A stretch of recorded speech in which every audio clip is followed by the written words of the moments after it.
Magandang oras po sa lahat ng ating mga kababayan. Meron tayong latest weather update sa magiging lagay ng ating panahon ngayong araw at sa susunod na 24 oras. Ano nga ba ang inaasahan nating magiging panahon ngayong araw mga kababayan, at may namamataan na nga ba tayong sama ng panahon o bagyo na posibleng pumasok sa loob ng ating Philippine Area of Responsibility sa mga susunod na linggo? Ating pong alamin lahat yan na sabay-sabay mga kababayan dito po sa ulat panahon ko ngayong araw na ito. Ngayong araw nga mga kababayan ay patuloy pa rin na umiiral ang mga weather system na nagdadala ng maulang panahon sa malaking bahagi ng ating bansa. Una na nga dito ang shear line mga kababayan na malaking nakakaapekto dito sa mga lugar sa Isabela, mainland Cagayan at dito rin mga kababayan sa Apayao. Dahil dito ay makakaranas ang mga lugar na ito ng maulap hanggang sa madilim na kaulapan na may kalat-kalat na pag-ulan, pagkulog at pagkidlat. Posible din na mga biglaang pagbaha at pagguho ng lupa lalo na kung magdudulot ito ng matitinding pag-ulan. Kaya doble ingat po sa mga kababayan natin dyan na nakatira sa mga nabanggit natin na mga lugar. Dito naman mga kababayan sa Metro Manila pati na rin ang mga lugar sa Pangasinan at nalalabing bahagi ng ating bansa. Asahan po natin na magiging maulap ang kalangitan na sinasamahan ng mga pag-ulan, pagkulog at pagkidlat. Pagsapit po yan ng hapon at gabi.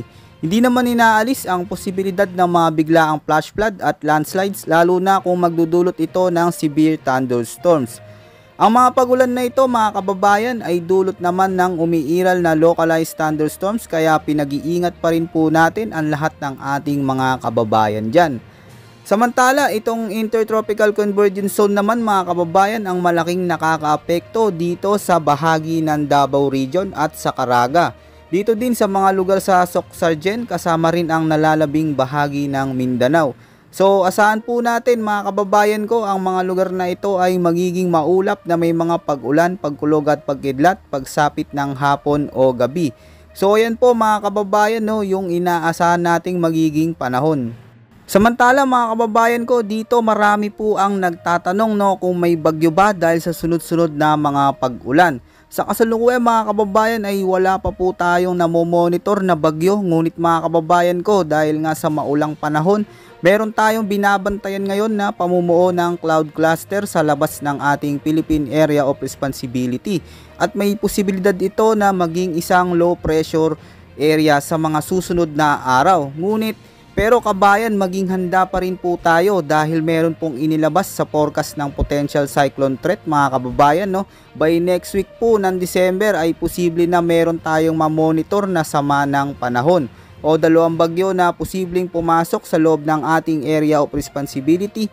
Kaya patuloy po tayo mag-antabay. At kung sakali nga mga kababayan ay tatawagin itong bagyong Kerubin at yung pangalawa naman na posibleng mabuo na bagyo pagsapit ng second week ng December mga kababayan ay tatawagin itong bagyong Rumina. Kaya maigi pa rin mga dapat natin pagandaan mga kababayan dahil may posibilidad din ito na makaapekto dito sa may silangang bahagi ng Visayas at sa Mindanao. Pero sa ngayon mga kababayan ko, huwag po kayong mangamba dahil ito pong ulat panahon ko ay bilang paghanda lamang po at hindi para pangambahin yung ating mga kababayan. Kaya kahit nasa kasalukuyan ay wala po tayong namomonitor na bagyo mga kababayan ko ay maigi pa rin na maging handa at alerto pa rin po tayo lalo tuwing may papasok na bagyo sa loob ng ating area of responsibility. Bukas naman mga kababayan ko ay asahan pa rin na magiging maulan ng panahon sa malaking bahagi ng ating bansa dahil sa patuloy na pag-iral nitong localized thunderstorms at shear line sa ating bansa. Kaya importante po na huwag nating kalimutan palagi na magdala ng payong mga kababayan bilang panangga sa mga biglaang pag-ulan at maigi po na lagi tayong handa mga kababayan sa tuwing nakakaranas po tayo ng malalakas na pag-ulan. Yan po muna ang ating latest weather update at ulat panahon ngayong araw mga kababayan. Ito po ang inyong weather forecast ng bansa. Maraming salamat po at ingat po sa ating lahat.